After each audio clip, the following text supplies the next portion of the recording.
Hello again, everyone, and welcome to another Michigan Military Technical and Historical Society Museum vehicle restoration videos. So this is not really a restoration. This Jeep belongs to a friend of ours, a member of the museum who supports us with some of our events and a lot of our events.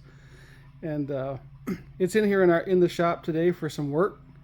We've got some fuel system issues with this vehicle, and I figured I'd take an opportunity to kind of walk around and we can talk a little bit about about this. So this is I believe its title is a 1944 Willys MB. I believe this tub I believe is reproduction, and it's I believe in the Jeep world this is what would be called a Jeep salad. It's a nice Jeep, good looking, and good for parades and reenactments and things like that. So it's not a bad looking Jeep, but we have some fuel problems, so we're going to take a look at that real quick. So we're going to start back here with the fuel tank. Fuel tank sits under the driver's seat. I've already got the driver's seat out, so you can kind of get an idea. This is the later largemouth fuel tank.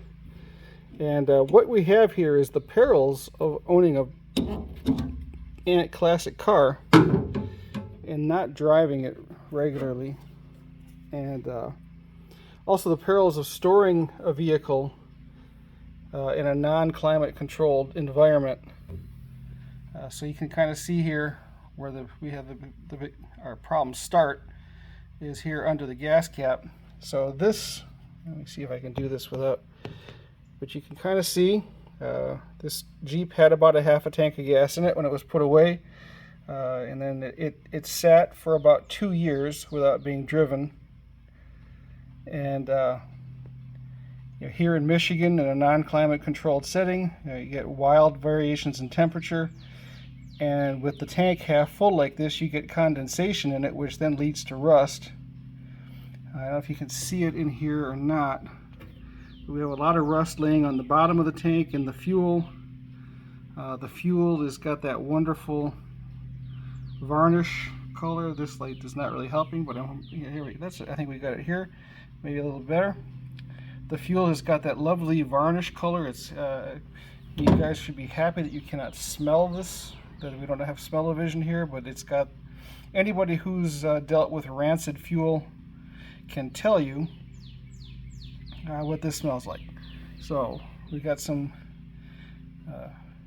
for lack of a better term, bad gas with a lot of rust in the tank, which then got sucked up into the fuel system.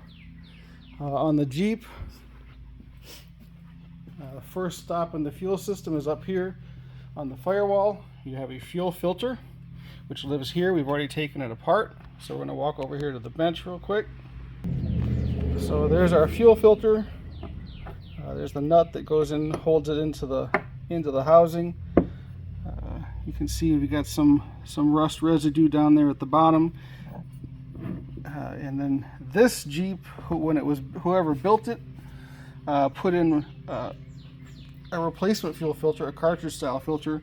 Originally these would have had like a bronze baffle style filter that you could clean, and you would take it apart, clean it, put it back in. This one has been converted over to a paper filter, and you can see the fuel enters in through the top, and you can see here that it's already picked up a lot of rust. I'm sure if we cut this thing open, this filter is very heavy already. You can feel it. There's junk in it, so it's probably plugged up pretty good. The problem that we were having is, we tried to start this Jeep, and it just, the minute you put any load on it, it fell flat on its nose, and so it wasn't getting any fuel. And that's when, we opened the gas tank up and we're like, oh, well, the problem is that we have now introduced rust into the entire fuel system, which is one of the reasons why you don't start a vehicle that has been stored for a long time. Just start it cold without looking at things closely, and I'm partially to blame for that, because I was the one over there and helped him start it, and we should have looked at that fuel tank and been like, oh, we're not doing anything with this. But chances are that, I mean, this entire fuel system is full of varnish. You can smell it at the carburetor, you can smell it everywhere. So this needs a complete fuel system refresh. Here's the fuel that we drained out of the filter. You can see it's got that lovely caramel color, and you can see the rust particles laying there at the bottom of the of our little container here. So again, it's got the marvelous caramel, marvelous varnishy smell, and this dark. This fuel, I mean, when it's in the bowl, it's already kind of passed through the filter, so it's kind of already done a single pass and cleaned it up a little bit. It's not quite as dark as the fuel that's in the tank. So that's, it tells us that the filter was doing its job. We're going to walk back over here. Another thing that kind of tells us that the filter was doing its job is, let me grab our light here again. So this Jeep has a fuel filter, or a fuel pump on it. So there's your fuel filter. So the fuel runs here from under the driver's seat. The fuel line goes underneath the Jeep, up the firewall, over here on the passenger side to the fuel filter. The fuel filter goes through the fuel filter, out the line, which then goes along the bottom of it, passes in front of the engine here, comes up over here, and into the fuel pump over here. This fuel pump has a glass sediment bowl on it. The military ones should have a steel sediment bowl on them, but I've seen them both ways. But I believe originally from the factory this would have been a steel sediment bowl. This one has a glass sediment bowl, but it gives us an opportunity to show that you can see the fuel that's in the sediment bowl is not horrible. So it tells us that this fuel filter was actually doing its job pretty well. But nonetheless, we'll take this apart and clean it.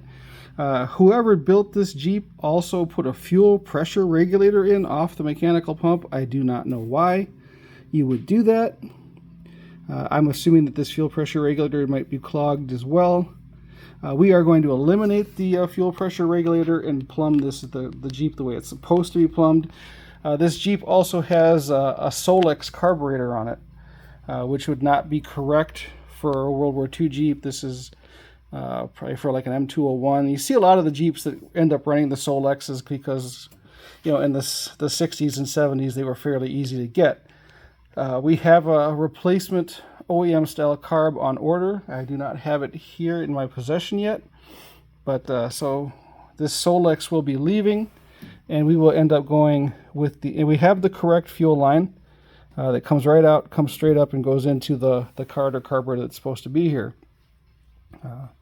Another thing that I want to point out while we're looking at it is that an indication that whoever put this Jeep together last time didn't know what they were doing is the fact that we have flare style fittings with pipe tape on them.